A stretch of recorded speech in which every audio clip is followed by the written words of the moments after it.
आज हम महाबहस में बात करेंगे यूपी में योगी मोदी का अटल पथ 27 का क्या मार्ग प्रशस्त। लेकिन उससे पहले आज के पॉलिटिकल पंच देखिए। नरसिम्हा राव जी और प्रणव बाबू को भारत रत्न दिया गया। ये हमारी सरकार है जिसने मुलायम सिंह यादव जी और तरुण गोगोई जी जैसे अनेक नेताओं को राष्ट्रीय पुरस्कारों से सम्मानित किया। कांग्रेस से या समाजवादी पार्टी से कोई भी ऐसी उम्मीद तक नहीं कर सकता। सदैव अटल जी कहते थे, अंधेरा छटेगा, सूरज निकलेगा, कमल खिलेगा। तो यह केवल मात्र एक आशा नहीं, बल्कि भारत राष्ट्र के उज्जवल भविष्य को लेकर के उनके अडिग विश्वास, दूरदृष्टि और दृढ़ संकल्प का उद्घोष था। और आज वही प्रेरणा हम सबके सामने विकसित भारत के रूप में देखने को मिल रही है। पाकिस्तान के दौरे पर गए थे, उनके भाषण से प्रभावित होकर एक पाकिस्तान की महिला पत्रकार ने कहा कि मैं आपसे शादी करने के लिए तैयार हूं, लेकिन इसके एवज में यदि आप जम्मू कश्मीर पाकिस्तान के हवाले कर दें। तो अटल जी ने मुस्कुराते हुए यह जवाब दिया था कि मैडम, मैं आपके साथ शादी करने के लिए तैयार हूं, लेकिन आप भी वचन दीजिए, इसके एवज में हमको पाकिस्तान दहेज के रूप में प्राप्त होगा। तो मैंने पाया कि वहां 3 मूर्तियां बहुत बड़ी बड़ी लगी हैं, 3 महापुरुषों की। पहली है पंडित दीनदयाल उपाध्याय जी की, दूसरी पंडित श्यामा प्रसाद मुखर्जी जी की और तीसरी पंडित अटल बिहारी वाजपेयी जी की। तो मुझे लगा कि ये प्रेरणा स्थल है या पूर्व प्रधानमंत्री भारत रत्न अटल बिहारी वाजपेयी की 101वीं जयंती पर पीएम नरेंद्र मोदी ने राष्ट्र प्रेरणा स्थल का उद्घाटन किया। लखनऊ में बनाए गए राष्ट्र प्रेरणा स्थल में डॉक्टर श्यामा प्रसाद मुखर्जी, पंडित दीनदयाल उपाध्याय और पूर्व पीएम अटल बिहारी वाजपेयी की प्रतिमाओं का पीएम मोदी ने अनावरण किया। इस मौके पर प्रधानमंत्री ने न सिर्फ भाजपा की विकासवादी नीति से आए बदलावों का जिक्र किया, बल्कि उसके साथ साथ विपक्ष की जो परिवारवादी सोच है उस पर जमकर तंज कसे। वहीं विपक्ष की ओर से इस मौके पर ब्राह्मणवाद वाला कार्ड भी चल दिया गया। पूरे माहौल के बीच सवाल ये कि गर्व की 3 मूर्ति विपक्ष ने क्यों उठाए जाति पर सवाल। आज इसी पर महाबहस कर रहे हैं। गेस्ट पैनल हमें ज्वाइन कर रहा है। संजय चौधरी जी हमारे बीच में है, बीजेपी प्रवक्ता। कपिल श्रीवास्तव जी जुड़ गए हैं, सपा प्रवक्ता। हमारे साथ इस वक्त नवल कांत सिन्हा जी हैं, वरिष्ठ पत्रकार। आप सभी पैनलिस्ट का बहुत बहुत स्वागत है। और अब से थोड़ी देर में हमारे साथ कांग्रेस के भी स्पोक्स पर्सन होंगे। चर्चा की शुरुआत करें, लेकिन उससे पहले महाबहस के सवालों पर एक नजर डाल लेते हैं। राष्ट्र प्रेरणा स्थल का उपहार, विपक्ष पर करारा प्रहार। प्रधानमंत्री मोदी, मुख्यमंत्री योगी आदित्यनाथ और उनके साथ साथ रक्षा मंत्री राजनाथ सिंह ने परिवारवाद का मुद्दा उठाते हुए घेरा और ये सवाल पूछा कि क्या ये पार्टियां कभी इनसे ऐसी उम्मीद की जा सकती है, क्या ये उदाहरण प्रस्तुत कर सकती हैं कि किसी और पार्टी के नेता को सम्मानित करने का काम इन्होंने किया हो। गर्व की 3 मूर्ति, विपक्ष ने उठाए जाति पर सवाल। श्यामा प्रसाद मुखर्जी, उनके साथ साथ अटल बिहारी वाजपेयी, ये जो तीनों मूर्तियां लगाई गई हैं, इसे लेकर ब्राह्मणवाद का आरोप हाथों हाथ विपक्ष ने सरकार पर मढ़ दिया। इसे लेकर एक अलग सियासत शुरू हो चुकी है। यूपी में योगी मोदी का अटल पथ 27 का मार्ग प्रशस्त। क्या अभी से 2027 में जो विधानसभा चुनाव यूपी में होने जा रहा है उसके लिए कोई दिशा तय की जा रही है? तो चलिए चर्चा की शुरुआत करते हैं। सभी पैनलिस्ट को स्क्रीन पर लेकर आइए। सबसे पहले संजय चौधरी जी, आपसे यही सवाल कि तीनों महापुरुषों की प्रतिमाओं का अनावरण हुआ, राष्ट्रीय प्रेरणा स्थल बनकर के तैयार हो गया, लेकिन ब्राह्मणवाद का आरोप विपक्ष ने आप पर लगाया है। देखिए, विपक्ष का काम है केवल और केवल नकारात्मक बातें करना। लेकिन भारतीय जनता पार्टी ने एक ऐसे स्थल पर, जो उत्तर प्रदेश की राजधानी लखनऊ में कूड़े का ढेर कहा जाता था, जहां पर जाने से लोग कतराते थे, जहां पर लोग निकलते थे तो नाक बंद कर लिया करते थे, जहां पर लोग जाते थे तो ऐसा लगता था कि उनके शरीर में कोई निश्चित रूप से बैक्टीरिया चला जाएगा, कुछ ऐसा कठिनाई हो जाएगी। लेकिन भारतीय जनता पार्टी ने अपने संकल्प को साकार करते हुए उस स्थान को एक ऐसे स्थान में परिवर्तित कर दिया जहां पूरा का पूरा भारत का समाज उससे प्रेरणा ले सकता है, क्योंकि ये वो लोग थे जिन्होंने अपने परिवार को छोड़ दिया। डॉक्टर श्यामा प्रसाद मुखर्जी हो, जिसके बाद उनके परिवार में राजनीति की बात नहीं होती। दीनदयाल उपाध्याय जी, जिन्होंने पूरे जीवन प्रचारक रहते हुए, सन्यासी रहते हुए, शादी न करते हुए देश को चलाने के लिए अपने जीवन को होम कर दिया। वैसे ही परंपरा अटल बिहारी वाजपेयी ने दिखाई कि सिद्धांत के लिए, राजनीति के लिए, देश के लिए, समाज के लिए अपना सब कुछ अर्पण करते हुए देश के लिए काम किया। तो मुझे लगता है कि ये राष्ट्र गौरव का निश्चित रूप से बड़ा प्रतिबिंब है। लेकिन लखनऊ के एक किनारे पर तो ये मूर्ति लगी है, लेकिन दूसरे किनारे पर जनेश्वर मिश्रा पार्क है।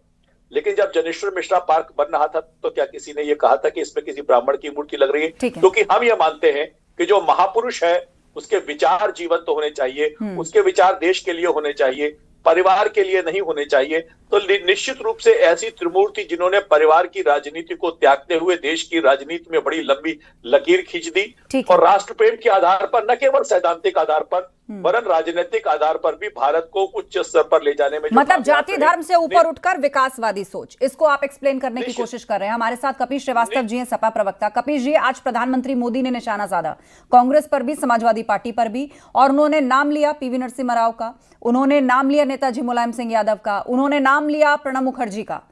वो कह रहे हैं कि राष्ट्रीय सम्मानों से सम्मानित करने का काम हमारी सरकार ने किया था। लेकिन क्या इन दलों से ऐसी उम्मीद की जा सकती है?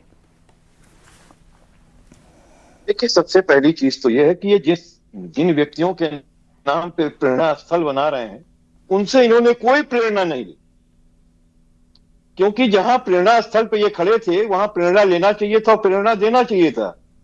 ये खरी खोटी सुनाने के लिए खड़े थे।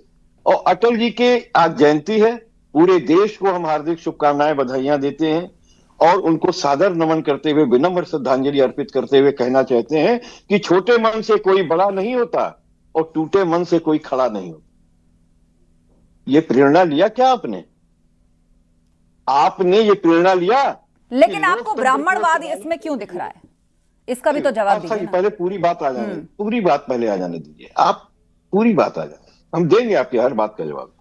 और दूसरी जब बात मैं ये कह रहा हूं कि लोकतंत्र को मजबूत बनाने के लिए अटल बिहारी वाजपेयी जी ने एक वोट कम होने से अपनी सरकार छोड़ दी थी। आपको शायद याद होगा, प्रेरणा लिए होते। लेकिन ये तो प्रेरणा उल्टा लेते हैं। महापुरुष की तस्वीर लगा देने से, मूर्ति लगा देने से प्रेरणा नहीं मिलती है। उनके कार्यों को, उनके विचारों को हृदयंगम करने से होती है। अच्छा, संजय जी इस पर जवाब दे रहे हैं। 36 सरकारें गिरा दी आपने, उत्तरांचल में सरकार गिराने की कोशिश, हंस क्यों रहे हैं संजय जी? उत्तर प्रदेश में सरकार, चिमटे से भी हाथ नहीं लगाऊंगा ऐसी सत्ता को, ये अटल बिहारी वाजपेयी जी ने कहा था। बोलिए बोलिए। देखिए, मुझे लगता है कि जो लोग लखनऊ के दूसरे किनारे पर जनेश्वर मिश्रा की प्रतिमा लगा रहे थे, उनसे पूछिए कि उनके सिद्धांतों को कितना ग्रहण किया है। ये वही लोग हैं कि जो आज इस मूर्ति के विरोध में तर्क जुटा रहे हैं। वही जब मूर्ति लगा रहे थे तब ये क्या कर रहे थे? दरअसल भारतीय जनता पार्टी ने, मैंने कहा ना कि आज मोदी जी ने कहा कि बिजली पासी के भी ऊपर अगर डाक टिकट निकाला है तो वो भारतीय जनता पार्टी ने निकाला है। आखिर आज बात होती है मालवीय जी की। मालवीय जी तो मालवीय जी तो मालवीय जी तो मालवीय जी कौन थे? मालवीय जी कौन थे? मालवीय जी कौन थे? मालवीय जी तो कांग्रेस के अध्यक्ष थे और कांग्रेस के अध्यक्ष होने के बावजूद भी मालवीय जी को अगर भारत रत्न दिया तो वो भारतीय जनता पार्टी की सरकार ने दिया। ठीक है, तो भारतीय जनता पार्टी, वो चाहे मालवीय जी हो, वो चाहे प्रणब मुखर्जी हो, जिन्होंने स्वतंत्र, वो चाहे प्रणब मुखर्जी हो और चाहे अम्बेडकर पे बनने वाले पंचतीर्थ हो, भारतीय जनता पार्टी। मैं आप दोनों को रोकती हूँ, हाँ, एक सेकंड संजय जी और कपिल जी, मैं आप दोनों को रोकती हूँ। कांग्रेस के स्पोक्स पर्सन का हमें इंतजार है। नवलकांत सिन्हा जी हमारे बीच में, वरिष्ठ पत्रकार, उनका रुख कर लेते हैं। नवलकांत जी, अभी ज्यादा वक्त नहीं हुआ, यूपी के कुछ ब्राह्मण नेताओं की बैठकों की खबर आई थी, उसको लेकर तमाम तरह की चर्चाएं हुई थी। और आज तीनों महापुरुषों को समर्पित ये पाक जिसको अनावरण कर दिया है प्रधानमंत्री मोदी ने, उस पर फौरन विपक्ष ने ब्राह्मणवाद का आरोप लगाया। दूसरी तरफ विपक्ष की एग्रेसिव पीडीए पॉलिटिक्स चल ही रही है। तो 2027 के लिहाज से आप इसे किस तरह आंक रहे हैं? देखिए 2027 के लिहाज से तो बहुत सारे कैलकुलेशंस होते हैं, और अब जितने भी था इसी रणनीति के तहत जो अब कोई पॉलिटिकल पार्टी है, अगर उसमें 3 उनके दिग्गज लोग हैं, जनसंघ से लेके बीजेपी की स्थापना तक, वो महत्वपूर्ण व्यक्ति रहे, तो जाहिर सी बात है उनकी तस्वीर लगाएगी, वो कोई भी दल हो। और मैं तो ये देख रहा हूँ कि एक तरफ जब चर्चा हो रही है कि एक तरफ जनेश्वर मिश्र पार्क और एक तरफ 3 पंडित महापुरुषों के पार्क है, तो इसमें तो मुझको सबसे जो एक दल जिसका पक्ष नहीं आ पाता है मायावती का, दलित तो प्रेरणा सभी स्थल। दल जब मायावती जब मायावती मूर्तियां लगवा रही थी, दलितों की मूर्तियां नहीं थी, तो सब के सब इसका विरोध कर रहे थे। आज की डेट में मूर्ति लगने का विरोध नहीं हो रहा है, लेकिन और ना पैसा खर्चा करने का विरोध हो रहा है। चर्चा केवल ये हो रही है कि वो ब्राह्मणों की लगी है कि किसकी लगी है, तो जातियों का आकलन हो रहा है। तो मुझको लगता है कि इसके पीछे की रणनीति यही है कि जो पीडीए की समाजवादी पार्टी हो या कांग्रेस हो, जो पिछड़ों दलितों की राजनीति करने की कोशिश कर रही है, वो लगातार इस तरह के आरोप लगा रही है कि ये ब्राह्मणों की बात हो रही है। और ये नजर भी आता है, बीजेपी भी चूंकि दलितों पिछड़ों की राजनीति में आगे बढ़ रही है, तो ये वोट बैंक की लड़ाई है, और इसमें सबके सब उतरे हुए हैं। मैं तो इस नजर से देखता हूं कि चाहे तो उनको सम्मान दिया, उनको जो सम्मान मिलना चाहिए वो दिया गया, तो दूसरे दलों को भी जो ऐसे महान लोग हैं उनका जाति धर्म और अपनी पार्टी का है कि दूसरी की पार्टी का है, ये नहीं देखना चाहिए। बिल्कुल। और हमारे साथ आगा यूनुस खान साहब जुड़ गए हैं, कांग्रेस के प्रवक्ता। आगा यूनुस जी, अगर आप तक मेरी आवाज पहुंच रही है तो सवाल आपसे यही, पीवी नरसिम्हा राव और प्रणब मुखर्जी दोनों को राष्ट्रीय सम्मान देने का काम बीजेपी ने किया, ये बात प्रधानमंत्री मोदी ने कही आज, और ये भी कहा कि क्या विपक्ष के किसी दल से आप ऐसी उम्मीद रख सकते हैं? और आजादी के बाद केवल एक ही परिवार के कामों की गूंज जो थी वो सबके कानों में सुनाई पड़ती थी, और ये सब कुछ जानबूझकर हुआ, इन महापुरुषों को भुलाया गया, इनके कामकाज, इनके सम्मान को एक तरफ रख दिया गया। देखिए, ये तो प्रधानमंत्री जी का एक आरोप है और जिसका कोई तर्क नहीं है।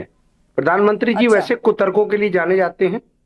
प्रधानमंत्री जी ने इसे राष्ट्र प्रेरणा स्थल बताया है, जो कि इन्हें आज जो है जनसंघ प्रेरणा स्थल बताना चाहिए था, क्योंकि इसके अंदर राष्ट्र के लिए समर्पित लोगों को अगर ये लेकर के आते, आजादी के लिए जिन महापुरुषों ने अपना त्याग दिया, बलिदान दिया, जिन्होंने लड़ाई लड़ी देश के लिए, उन महापुरुषों को आज प्रधानमंत्री जी ने भूल करके देश का अपमान किया है। और आज देश पूछ रहा है। आप मुझे पीवी नरसिम्हा राव और प्रणब मुखर्जी पर भी जवाब दीजिए। देखिए, अभी जो हम राष्ट्र प्रेरणा स्थल जो इन्होंने आज इस स्थल को डिक्लेयर किया है, ये बेसिकली जनसंघ स्थल इसको होना चाहिए था। भाई ये तो कूड़े का ढेर था। प्रधानमंत्री ने अपने भाषण में कहा कि 1 दशक से ऊपर यहाँ कूड़े का अंबार था, गंदा नाला बहता था, उसका सारा मेकओवर करके आप तस्वीर देख रहे हैं राष्ट्रीय प्रेरणा स्थल के रूप में सामने, और जो तीनों महापुरुषों की प्रतिमाएं वहां पे है, उन्होंने देश के लिए क्या किया, इसे लेकर कोई संदेह है किसी को?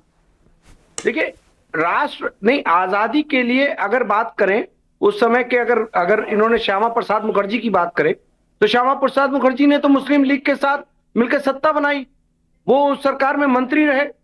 तो ये देश के लिए कब रहे ये लोग?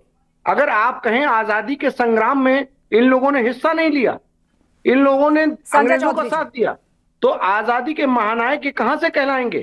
संजय चौधरी जी जवाब दीजिए। हमारी आपत्ति राष्ट्र प्रेरणा स्थल के नाम से डिक्लेयर करने की है। भाई राष्ट्र के अंदर जो राष्ट्र के लिए समर्पित, मतलब आप ये कह रहे हैं कि इसको राष्ट्र प्रेरणा स्थल नहीं कहा जा सकता, कि इसमें राष्ट्र जैसा कुछ नहीं है। संजय चौधरी जी, देखिए, राष्ट्र कब बनता है? जब पूरा का पूरा देश एक विधान से, एक प्रधान से और एक निशान से गवर्न होता है। आप बात करते हैं ना संविधान की, लेकिन क्या भारत का संविधान जम्मू और कश्मीर में लागू था? आगा साहब जरा जवाब दीजिएगा इसका।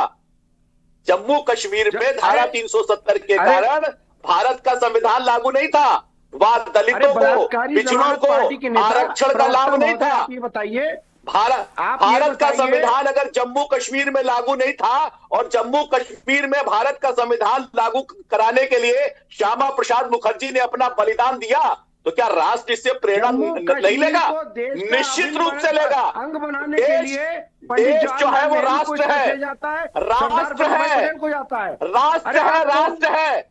आपने अरे देश राष्ट्र की है ना, आजादी के लिए आप नाखून तक बताइए, शहीद नहीं कराया। देश देश के में गद्दारों में आप कानून लोग शामिल चलेंगे रहे। क्या? देश में बलात्कारी दो कानून जमानत पार्टी चलेंगे के क्या? नाम से एक आप सेकंड, पशु मुझे हो। नहीं नहीं नहीं, सुनिए देश में सुनिए दो-दो, सुनिए। ये चुनावी देश में तंज और दो-दो चुनावी कानून भाषणबाजी चलेंगे से क्या? नहीं, एक दूसरे के तर्क से काटिए। एक दूसरे को काउंटर करना है तो देश- तर्कों से करिए। मुझे ये देखिए, राष्ट्र मुझे चले- ये बताइए, राष्ट्र तर्क अगर कह रहे हैं तो आप कानून से। अपना भी तर्क रखिए। राष्ट्र चलेगा एक संविधान से, राष्ट्र चलेगा एक विधान से, राष्ट्र चलेगा अच्छा एक ठीक, कानून एक से, सेकंड संजय राष्ट्र चौधरी जी, संजय चलेगा चौधरी, मैं समानता से। सवाल लेकर आ रही हूँ। कपीश जी भी इस पर जवाब देंगे और आगा यूनुस जी भी इस पर जवाब देंगे। पहले कपीश जी, ठीक है, महापुरुषों पर सवाल उठाए जा रहे हैं। दीनदयाल उपाध्याय, श्यामा प्रसाद मुखर्जी, अटल बिहारी वाजपेयी, तीनों प्रतिमाएं यहां पर है और आप कह रहे हैं कि भाई ये तो जनसंघ का स्थल हो सकता है, इसको राष्ट्र से नहीं जोड़ा जाता। मुझे एक सवाल का जवाब दीजिए कि भारत एक न्यूक्लियर पावर है, ये साहस किसने किया दुनिया को बताने का? कैसे आप डिक्लेयर कर पाए पूरी दुनिया के सामने कि आप एक न्यूक्लियर पावर हैं? वो हिम्मत किस नेता ने दिखाई? इतने प्रतिबंधों के बावजूद। मुझसे सवाल है जी, आप दोनों से सवाल है, पहले कपीश जी और उसके बाद आगा यूनुस साहब। देखिए, सबसे पहली चीज तो यह है कि अटल जी के पूरी जीवनी को आप दो भागों में विभक्त कर सकते हैं, और मैं इस बात से सहमत हूं कि राष्ट्रीय प्रेरणा स्थल इसलिए नहीं रखना चाहिए कि जब हमारा मुल्क आजाद होने के लिए करवट ले रहा था तो ये तीनों लोगों ने ही स्वतंत्रता संग्राम सेनानी नहीं थे, उसका विरोध किया था। अटल बिहारी वाजपेयी जी ने बाकायदा लाल जो है उन्होंने अपने ही एक मित्र, वो भी वाजपेयी थे, उनके विरुद्ध गवाही दे करके उनको 3 साल की सजा कराई थी कि साहब हमने नहीं झंडा फहराया था। और दूसरी चीज नहीं, पूरी बात आ रही है। देखिए, अच्छा 10 सेकंड कंक्लूड करिए संजय जी। ना श्यामा, देखिए, कुछ लोग कुतर्क करते हैं, कुछ लोग मूर्खता करते हैं। कुछ लोग कुतर्क करते हैं और कुछ लोग मूर्खता करते हैं। मुझे लगता है कपीश श्रीवास्तव मूर्खता कर रहे हैं। क्यों कह रहे हैं आप ऐसा? इसका कोई भी प्रमाण नहीं है। इसका तो वैसे ही प्रमाण है कि जैसे लोग कहते हैं कि अखिलेश यादव ने अपनी मां को तमाचा मार दिया था। कपीश जी, ये तो वैसे ही आरोप है जैसे अखिलेश यादव को कहते हैं कि उन्होंने अपनी मां को तमाचा मार दिया था। मनोहर कहानी क्रिएट करके अगर तर्क दे रहे हैं तो इस तरह के वाक्यों को अवॉइड ये गप से काम नहीं चलेगा। आप उदाहरण बताइए, लेकिन अटल बिहारी वाजपेयी हो या श्यामा प्रसाद मुखर्जी हो। चलिए, मैं आगा यूनुस साहब, आप जवाब दीजिए, ठीक है? कपीश जी शांत रहिए। आगा यूनुस साहब बोलिए। आप कह रहे हैं ना कि कोई योगदान नहीं है। अटल जी की हो रही है, अटल जी देश के प्रधानमंत्री, देश के सम्मान हम भी करते हैं, लेकिन अटल जी प्रधानमंत्री होते हुए भी उन्होंने माननीय राजीव गांधी जी ने जब कंप्यूटर को लेकर के आए तो सबसे पहले शख्स थे जिन्होंने बैलगाड़ी से निकाल करके संसद तक उसका विरोध किया कंप्यूटर का। तो ये आधुनिक युग के सबसे बड़े विरोधी अगर रहे तो अटल बिहारी वाजपेयी जी रहे। और एक और बात बता देना चाहता हूँ, आज के प्रधानमंत्री नरेंद्र मोदी जी को इन्होंने कहा था कि आप राजधर्म निभाइए। जब आज के प्रधानमंत्री जब तत्कालीन मुख्यमंत्री हुआ करते थे तो जब उस गुजरात के अंदर नरसंहार का दौर चला था। एक सेकेंड आगा यूनुस साहब, मेरा सवाल क्या था? आप बात को कहां से कहां ले जा रहे हैं? आपने ये सवाल उठाया कि इन लोगों ने देश के लिए, राष्ट्र के लिए कुछ नहीं किया, लिहाजा इसको राष्ट्र प्रेरणा स्थल नहीं कहा जा सकता। मेरा सवाल था कि किस प्रधानमंत्री के कार्यकाल में भारत ये डिक्लेयर करने की हिम्मत कर पाया, भारत वो कदम उठा पाया जहां पूरी दुनिया को पता चला कि हम एक न्यूक्लियर पावर हैं। उसके बाद प्रतिबंधों को भी झेला, कारगिल में भी हरा करके आए, और तब से लेकर आज जहां हम खड़े हैं प्रोग्रेस ही की है भारत ने साइंस के मामले में। आपको मैं बताऊं, आजाद भारत जब हमें भारत मिला था और उस जमाने से लेकर जय जवान, जय किसान और जय विज्ञान किसने कहा था? देखिए, कहना इन्होंने तो पेंशन स्कीम खत्म किया। अटल बिहारी वाजपेयी जी की के बारे में बहस नहीं हो रही है, बहस इस बात पे हो रही है कि श्यामा प्रसाद मुखर्जी राष्ट्र प्रेरणा स्थल में जगह कैसे पा सकते हैं जब इन्होंने मुस्लिम लीग के साथ सत्ता बनाई। मुझको लगता है कि जिनको ये लगता है कि ये हिंदुस्तान एक संविधान से नहीं चल सकता, जो ये मानते हैं कि हिंदुस्तान में संविधान पूरे के पूरे राज्यों में एक तरीके से लागू नहीं हो सकता, वही श्यामा प्रसाद मुखर्जी का विरोध कर रहे हैं। ये आज भी ये चाहते हैं कि देश के राज्यों में अलग अलग तरीके से संविधान की व्याख्या हो, लेकिन भारत का संविधान सारे राज्यों में एक तरीके से लागू होगा। और धारा 370 हटाने के लिए श्यामा प्रसाद मुखर्जी ने अपने आप को बलिदान किया। आज पूरे देश के अंदर भारत का संविधान समान रूप से माना जाता है, और इस देश को एक रूप रखने के लिए, राष्ट्र के रूप में एकजुट रखने के लिए श्यामा प्रसाद आजादी के समय अंग्रेजों की दलाली क्यों करते थे आप लोग? और आजादी के समय अंग्रेजों की दलाली क्यों करते थे आप? मुखबरी क्यों करते थे देश के सपूतों की? प्राप्त हुए अधिकार के कारण है। आजादी से पहले वंदे मातरम क्यों नहीं बोलते थे? डर लगता था। 3 बार देश का प्रधानमंत्री बनाया है, ये आपकी मेहरबानी से नहीं है। सामने वंदे मातरम बोलते हो, तुम्हें शर्म नहीं आती? इसीलिए भारत आज देश का प्रधानमंत्री चर्च के अंदर और तुम्हारे उन्नति अंधभक्त चर्च के बाहर। सरदार पटेल को भूल जाने वाले लोग, नरसिम्हा राव को भूल जाने वाले लोग, सरदार पटेल ने तुम्हारे बड़ी बहन भूल जाने वाले लोगों पे। अरे शांत हो जाइए आप जो जीते जी खुद भारत, संजय चौधरी जी और आगा यूनुस साहब, कोई है नहीं शांत हो जाइए। इनके पास महापुरुष कोई नहीं। शांत हो जाइए आप संजय चौधरी जी और आगा यूनुस जी। काफी बोल चुके हैं आप दोनों, और तर्क नहीं आ रहे, केवल चुनावी आरोप की तरह बस जिन्होंने इधर उधर आरोप प्रत्यारोप चल रहा है। आगा यूनुस साहब, आपने ना प्रणब मुखर्जी पर जवाब दिया, ना पीवी नरसिम्हा राव पे जवाब दिया, ना अटल बिहारी वाजपेयी और न्यूक्लियर पावर पर जवाब दिया। कपिश जी, उसके बाद में नवल कांत जी का रुख करूंगी। देखिए, बहुत स्पष्ट सी बात है कि जो हमने बम सीरीज फोड़ी थी अटल जी के समय में, वो हाइड्रोजन बम सीरीज थी, यानी परमाणु संलयन की क्रिया के वाला। ये पहले से तैयार था, नरसिम्हा राव जी की सरकार में ही तैयार हो गया था, लेकिन उससे पहले ही सरकार चली गई। और जब अटल जी की सरकार आई और ममता बहन जी जो है वो पीछे से सपोर्ट कर रही थी, अन्य लोग सपोर्ट कर रहे थे, तो ऐसी स्थिति में उनको बचाने के लिए इसको पूरा संजय जी कर देंगे। बताइए संजय जी। अटल बिहारी जी के समय में नहीं हुआ। ये बात सब जानते हैं, मैं बोलना चाहता हूं, लेकिन न्यूक्लियर टेस्ट क्यों नहीं हो पाया था संजय जी? देखिए, न्यूक्लियर टेस्ट इसलिए नहीं हो पाया था कि उस समय का राजनीतिक नेतृत्व, नरसिम्हा राव का राजनीतिक नेतृत्व ये निर्णय नहीं ले पाया था कि अगर हम वो न्यूक्लियर टेस्ट कर देंगे तो भारत के ऊपर जो दबाव पड़ेगा, उस दबाव को भारत नहीं झेल पाएगा। कपिल जी जरा दिमाग पर जोर डालिए। और नरसिम्हा राव ने कहा था कि जब अटल जी ने प्रधानमंत्री पद की शपथ ली तो उन्होंने कहा था सारी तैयारी पूरी हो गई है, लेकिन मैं दबाव के कारण, अमेरिका के दबाव के कारण परमाणु का परीक्षण नहीं कर पा रहा हूं, आप इसको करके दिखाइएगा। तो कांग्रेस की भी जो अतृप्त आत्माएं थी, उनको भी भारतीय जनता पार्टी के अटल बिहारी वाजपेयी ने परमाणु विस्फोट करके आगे ले गए। बिल्कुल, और ये वाकया सब लोग जानते हैं, ये सब लोग जानते हैं ये वाकया। ठीक है, नवल कांत जी, आप भी बतौर पत्रकार बिहाइंड द सीन, या कहते हैं ना कि एक खबर अखबार में होती है और बहुत कुछ उसके पीछे होता है, मीटिंग रूम में होता है, चर्चाओं में होता है, तो इस न्यूक्लियर टेस्ट की क्या कहानी थी?